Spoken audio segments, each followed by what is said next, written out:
അതെ, നിങ്ങളും എപ്പോഴേലും ഇങ്ങനെ ആലോചിച്ചിട്ടുണ്ടാവില്ലേ ഈ കണിക്കൊന്ന എങ്ങനെ വിഷു അറിഞ്ഞ് പൂക്കുന്നതെന്ന്, അല്ലെങ്കിൽ എന്തുകൊണ്ട് കൃത്യം വിഷു സമയത്ത് മാത്രം കണിക്കൊന്ന പൂക്കുന്നു എന്ന്. ഇപ്പോൾ വിഷു സമയത്ത് മാത്രമല്ല, വിഷുവിന് 2 മാസം മുൻപ് മുതൽ കണിക്കൊന്ന പൂത്ത് തുടങ്ങാറുണ്ട്. അതിന് പുറകിലും ഒരു കാരണമുണ്ട്. നിങ്ങൾ എത്ര പേർക്ക് അറിയാം കണിക്കൊന്ന എങ്ങനെ പൂക്കുന്നതെന്ന്?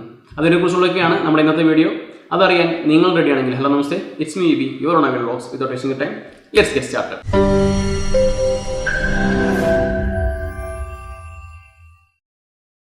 ആ പറഞ്ഞ ചോദ്യങ്ങൾ ഉത്തരങ്ങൾ അറിയുന്നതിന് മുമ്പ് ഒരു മിനിറ്റ്. ഇന്ന് വിഷു ആണ്, അപ്പോൾ ഹാപ്പി വിഷു. അപ്പോൾ അതിരാവിലെ എഴുന്നേറ്റ് കണിയും കണ്ട് ഞാൻ നേരെ ഓഫീസിൽ വന്നിരുന്ന് വീഡിയോ ഷൂട്ട് ചെയ്യുകയാണ്. ചുറ്റുവട്ടത്തെ ആളുകൾ പടക്കം പൊട്ടിച്ചുകൊണ്ടിരിക്കുന്നുണ്ട്. അപ്പോൾ അതിൻ്റെ നോയ്സ് നിങ്ങൾക്ക് അവിടെ ഇവിടെയായിട്ട് കേൾക്കാനായിട്ട് പറ്റും. Sorry for the distraction. പിന്നെ നിങ്ങൾക്ക് കണിക്കൊന്ന പൂക്കുന്നതിനെ കുറിച്ച് മാത്രം അറിഞ്ഞാൽ മതി എന്നുണ്ടെങ്കിൽ താഴെ ഡിസ്ക്രിപ്ഷൻ ഏരിയയിൽ ഞാൻ ടൈം സ്റ്റാമ്പ് കൊടുക്കുന്നുണ്ട്. അത് സെലക്ട് ചെയ്തുകൊണ്ട് നിങ്ങൾക്ക് ആ പോർഷൻ മാത്രം കാണാവുന്നതാണ്. ആ പറഞ്ഞ ചോദ്യങ്ങൾ ഉത്തരങ്ങൾ അറിയുന്നതിന് മുമ്പ് നമ്മൾ മറ്റൊരു ചോദ്യവും അതിലുത്തരവും അറിയേണ്ടതുണ്ട്. ശരിക്കും എന്തിനാണ് ഈ ചെടികളും മരങ്ങളൊക്കെ ഇങ്ങനെ പൂക്കുന്നത്? അതാർക്കും അറിയാത്തത് കായ്ക്കാൻ. ഓക്കെ, അങ്ങനെയാണെങ്കിൽ എന്തിനാണ് ഇവരിങ്ങനെ കായ്ക്കുന്നത്? അത് നമുക്ക് കുറച്ച് തിന്നാൻ. അത് നമ്മളുടെ കാര്യം. പക്ഷെ ചെടികളുടെ കാര്യത്തിൽ അങ്ങനെയല്ല. അവര് പൂക്കുകയും കായ്ക്കുകയും ചെയ്യുന്നത് റീപ്രൊഡക്ഷന് വേണ്ടി മാത്രമാണ്. സസ്യങ്ങളുടെ ഭാവി തലമുറ രൂപപ്പെടുത്താൻ അവരിങ്ങനെ പൂത്തേ മതിയാവും. അവർ പൂക്കുന്നു, പരാഗണം നടത്തുന്നു, കായ്ക്കുന്നു, കായ് മൂത്ത് പഴുത്ത് വിത്താകുന്നു, വിത്ത് മുള പൊട്ടി പുതിയ ജനറേഷൻ രൂപപ്പെടുന്നു. ഏതൊരു ചെടിയും പെട്ടെന്നൊരു സുപ്രഭാതത്തിൽ, ഇന്നിപ്പം ദിവസം ബുധനാഴ്ച, ഓക്കെ, ഇന്ന് 4 പൂ പൂത്തേക്കാം, 4 മാസം കഴിഞ്ഞ് 4 പൂ പൂത്തേക്കാം എന്നൊന്നും വിചാരിച്ചാൽ നടക്കില്ല.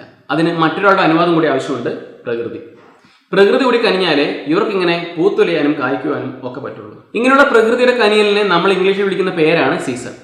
ഇപ്പോൾ കല്ലേറ് വാങ്ങാൻ റെഡിയായി നിൽക്കുന്ന മാങ്ങകളുടെ സീസണാണ്. കുറച്ച് അങ്ങോട്ട് കഴിഞ്ഞാൽ പിന്നെ ചക്കയുടെ സീസണായി. കണിക്കൊന്നയുടെ കാര്യത്തിൽ ഇങ്ങനെ ഈസിയായി ഒറ്റ വാക്കിൽ പറഞ്ഞ് അവസാനിപ്പിക്കാനാണെങ്കിൽ ഇപ്പോൾ കണിക്കൊന്നയുടെ സീസൺ, അതുകൊണ്ട് കണിക്കൊന്ന പൂക്കുന്നു എന്നും പറഞ്ഞ് അവസാനിപ്പിക്കാം. അപ്പോഴും ഇൻട്രോയിൽ പറഞ്ഞ ചോദ്യങ്ങൾ ബാക്കി നിൽക്കുകയാണ്. സോ കണിക്കൊന്ന എങ്ങനെയാണ് പൂക്കുന്നതെന്ന് ചോദിച്ചാൽ, സസ്യങ്ങളിലെ പുഷ്പിക്കൽ പ്രക്രിയ നിയന്ത്രിക്കുന്ന ഹോർമോണാണ് ഫ്ലോറിജൻ. അന്തരീക്ഷത്തിലെ ചൂട് കൂടുന്നതനുസരിച്ച് സസ്യങ്ങളിൽ ഫ്ലോറിജൻ ഉൽപാദനത്തിന്റെ അളവും ഗണ്യമായി കൂടുന്നു. കൂടാതെ വെയിലിന്റെ കാഠിന്യം കൂടുന്നതോടെ മണ്ണിലെ ജലാംശത്തിന്റെ അളവിലും കുറവ് സംഭവിക്കുന്നു. ഇക്കാരണങ്ങൾ കൊണ്ടാണ് കൊടും വേനലിലും കണിക്കൊന്ന മാത്രം ഇങ്ങനെ പൂത്തൊലിഞ്ഞു നിൽക്കുന്നത്. എപ്പോഴൊക്കെ മണ്ണിലെ ജലാംശം ഇത്തരത്തിൽ പരിധി വിട്ട് കുറയുന്നുവോ അപ്പോഴൊക്കെ കണിക്കൊന്ന പൂക്കും. വീട്ടുമുറ്റത്തെ കൊന്ന പൂക്കാത്തതും 400 മീറ്റർ അപ്പുറം വഴിയിൽ നിൽക്കുന്ന കൊന്ന പൂക്കുന്നതും ഇക്കാരണങ്ങൾ കൊണ്ടാണ്. ഇതൊന്നും അറിയാതെ കൊന്നയുടെ മുട്ടിൽ കുറെ വെള്ളം കോരിവെച്ചിട്ടൊന്നും യാതൊരു കാര്യമില്ല. ഇത്തരത്തിൽ അന്തരീക്ഷത്തിൽ ചൂട് കൂടുന്നതുകൊണ്ടാണ് ചിലപ്പോഴൊക്കെ ചില സ്ഥലങ്ങളിൽ ജനുവരി മുതലേ കൊന്ന പൂത്ത് തുടങ്ങുന്നത്. അല്ലാതെ വിഷു വരുന്നുണ്ടോ എന്ന് മനോരമ കലണ്ടർ നോക്കിയിരിക്കുന്ന ആളല്ല നമ്മുടെ കണിക്കൊന്ന. നിങ്ങൾ ഇങ്ങനെ ആലോചിച്ച് നോക്കിയോ, വല്ല ജൂണിലോ ജൂലൈയിലോ ആയിരുന്നു നമ്മൾ വിഷു ആഘോഷിച്ചിരുന്നതെങ്കിൽ കണി കാണാൻ പോലും കിട്ടാതെ പോയേനെ നമ്മുടെ ഈ കണിക്കൊന്നേ. അങ്ങനെയായിരുന്നെങ്കിൽ നമ്മൾ അന്ന് എന്ത് പൂ എടുത്തിട്ട് കണി വെക്കുമായിരുന്നു? അല്ലെ, ഈ കണിക്കൊന്നയ്ക്ക് എന്ത് പേരിടുമായിരുന്നു? ഇനി പെയ്യാൻ പോകുന്ന മഴ മുൻകൂട്ടി തിരിച്ചറിയാനുള്ള ഒരു കഴിവും കണിക്കൊന്നയ്ക്കുണ്ട്. മഴ പെയ്യുന്നതിന് 85 മുതൽ ഒരു 95 ദിവസത്തിന് മുൻപ് തന്നെ അന്തരീക്ഷത്തിൽ ഉണ്ടാകുന്ന മഴയുടെ ജലാംശം അത് മുൻകൂട്ടി തിരിച്ചറിയാനുള്ള ഒരു സെൻസർ കൂടി ഇവയ്ക്കുണ്ട്. പച്ച മലയാളത്തിൽ ഇതിനെ ജൈവ വിവേചന ക്രാണശക്തി എന്ന് വിളിക്കുന്നു. ഇതൊക്കെയാണ് വിഷുക്കാലഘട്ടവും കണിക്കൊന്നയും തമ്മിലുള്ള കണക്ഷനും കൊന്ന പൂക്കലിന്റെ കാരണവും. ഇതിനെക്കുറിച്ചൊന്നും യാതൊരു അറിവില്ലാത്ത നിങ്ങളുടെ ആ ചങ്കിന്റെ അറിവിലേക്ക് വേണ്ടി ഈ വീഡിയോ ഷെയർ ചെയ്യുക. അത്രയും പറഞ്ഞുകൊണ്ട് ഈ വീഡിയോ ഇവിടെ അവസാനിപ്പിക്കുമ്പോൾ this is B signing of.